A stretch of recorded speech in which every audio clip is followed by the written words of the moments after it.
At dahil ngayon, ang birthday ng aking yumaong lolo, Libre ang kwan. inihaw ko ang aking isang manok Yeah guys. na si Naruto.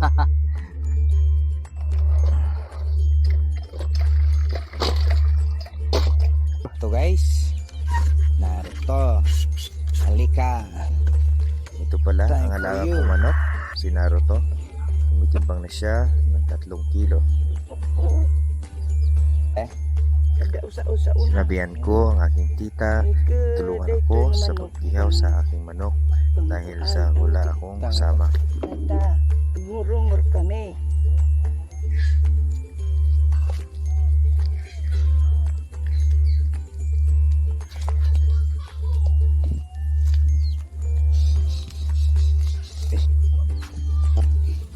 Yan.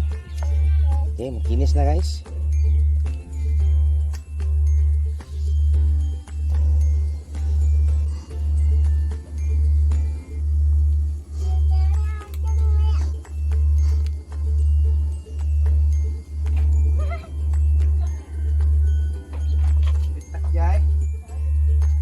Okay, tapos na. Ay, Pagkatapos kong tagalin ang lahat ng balahibo, sinimulan ko na ang pag-ihaw. on. Yeah guys. Malaki pang drumstick.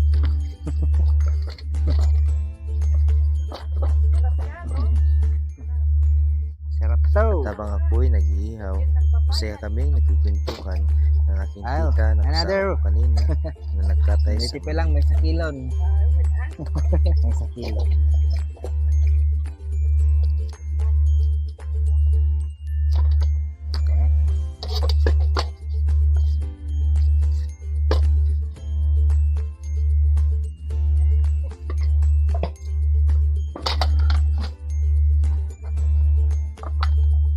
Olo. Ayan, nabuksan na natin guys. Nabuksan na natin yung laman niya. So, kukunin na natin itong grabe yung taba niya guys. Ang kapal may pan niya. Okay. Ayan, bilain lang natin guys.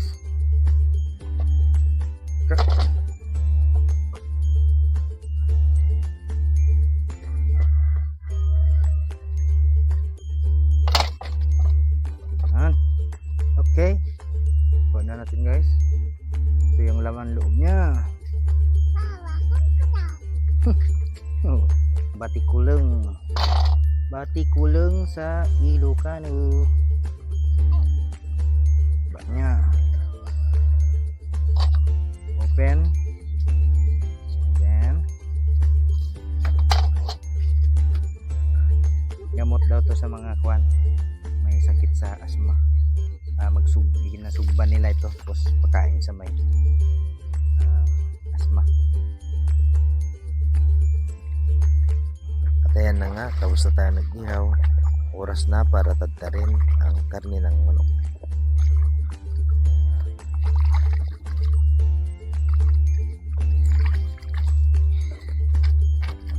Ang lalaki guys oh. Grabe. Ito pa lang guys no. Mayroon na siya sa 1 kilo plus 2 kilo. Kalaki na naman. Alis na. Ayos.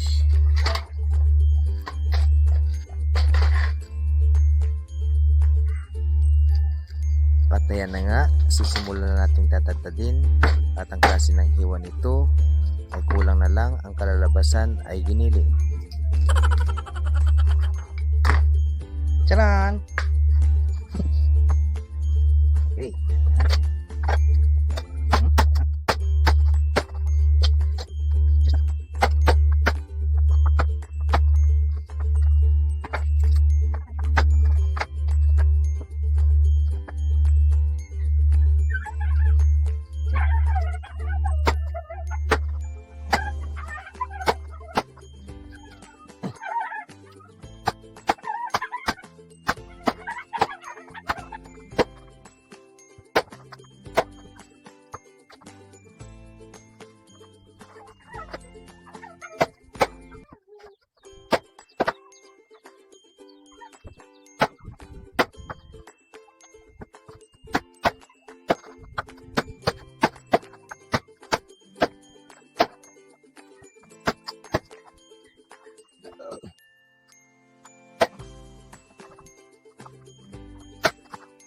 Pagkatapos ito, ibibigay ko na sa aking tita dahil siya na daw magluluto ng tinulang manok.